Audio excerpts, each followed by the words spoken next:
With a past unrivaled in intellectual richness, with true claim to the very meaning of the finest pulses of the human heart and mind, we stand with respect before Greece, the very foundation of Western civilization. This land and many islands which make up the southern tip of the Balkan Peninsula has some of the most unusual topography of any European nation. Here the abundant stone of the surrounding hills paves the streets and walls the houses for people who live in picturesque mountain villages, where the colorful costumes of this ancient and historical land are still a part of the everyday scene. The village women, distaff in hand, still spin the cotton and wool into thread, which they will weave into homespun cloth. It's all a part of the fascinating picture that is Greece. Greece and her numberless islands, particularly Corfu, Crete, and Mytilene, is famous for olives. Here are grown some of the world's finest olives, from which is pressed and processed the pure oil, which has so long been a staple of the Greek diet. And not only is the golden oil refined for home consumption, thousands of gallons each year are packaged for shipment, olive oil and byproducts being one of the country's important exports to the markets of the world. Here also are grown great quantities of fine tobacco. After gathering, the carefully selected leaves are sorted and strung by expert hands for hanging and drying.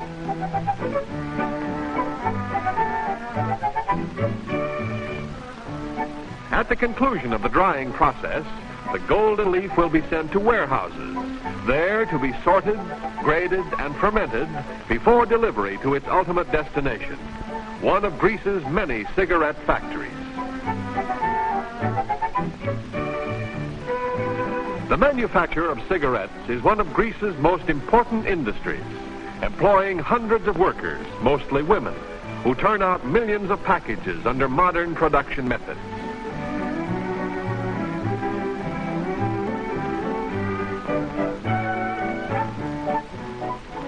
Southern Greece, known as the Peloponnesus, is separated from the mainland by the Corinth Canal. As vital to Greece as the Panama Canal is to America, this waterway allows ships to travel from one coast to the other without circling the entire Greek peninsula. Sunny skies and a cordial welcome are in store for the fortunate visitor. For not only is Greece the world's chief archaeological treasure house, she is one of the most enchanting countries in a steadily shrinking world. First stop for increasing thousands of visitors to this modern land of ancient contrasts is Athens. One of the Earth's great citadels of antiquity, Athens also has its modern side. The architecture of its buildings combine the beauties of the classical period with the utility of today. Its broad avenues teem with a traffic typical of the metropolitan picture the world over. Its pedestrian flow is composed of people who are traditionally nationalistic and deeply religious, the great majority belonging to the Eastern or Orthodox Church. The University of Athens, great cultural center of a land long renowned as a creator of world culture. The imposing Parliament building, in front of which is the memorial to Greece's unknown soldier. On constant guard are the colorfully costumed Evzones, wearing the white pleated kilts, which have been adopted as a national costume.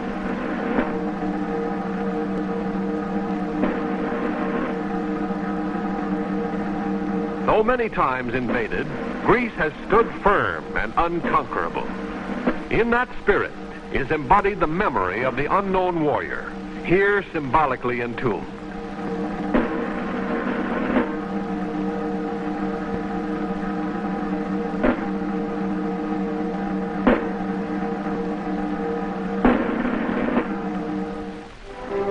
The King's Palace, residence of the chief executive of this crowned republic. The elective power, however, rests in the people themselves by process of the secret ballot.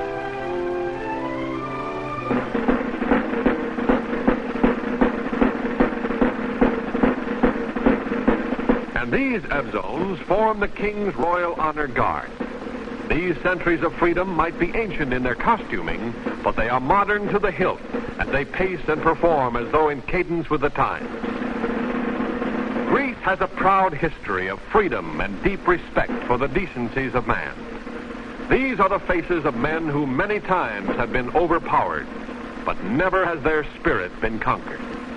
With such as these, Greece must emerge strong and secure in a world turbulent in its portents.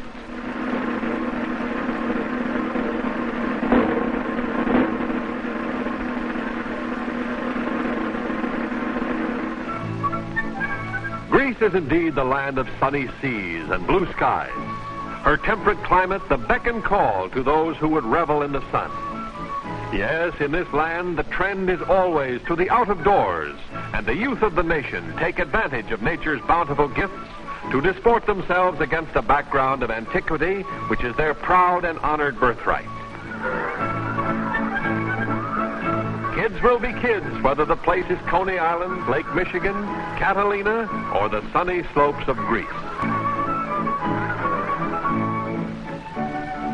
Just beyond and above modern Athens is the Acropolis, crowned by the Parthenon, one of the most famous of all Hellenic monuments, and certainly one of the most beautiful ever created by the mind and hand of man.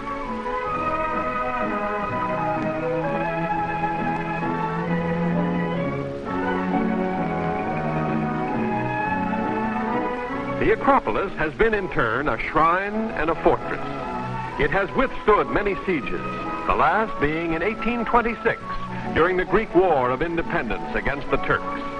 But even in ruins, it evidences the truly splendid civilization of classical Greece.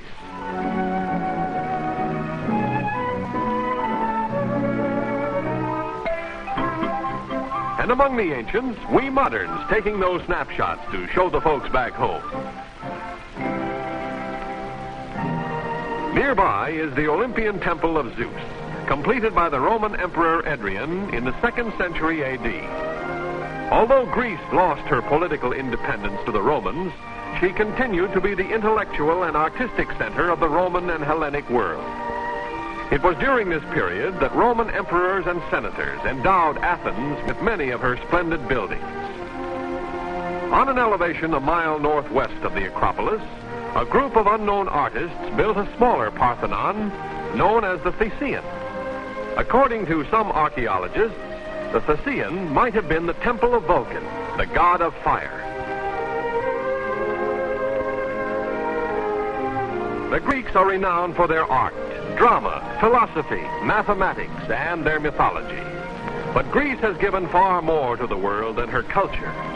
She has given to it the precious principles of democracy. Today, Greece rises once again in all her proud and perennial glory to take her honored place among those liberty-loving nations which are mankind's bright and only shining hope in this world of ours.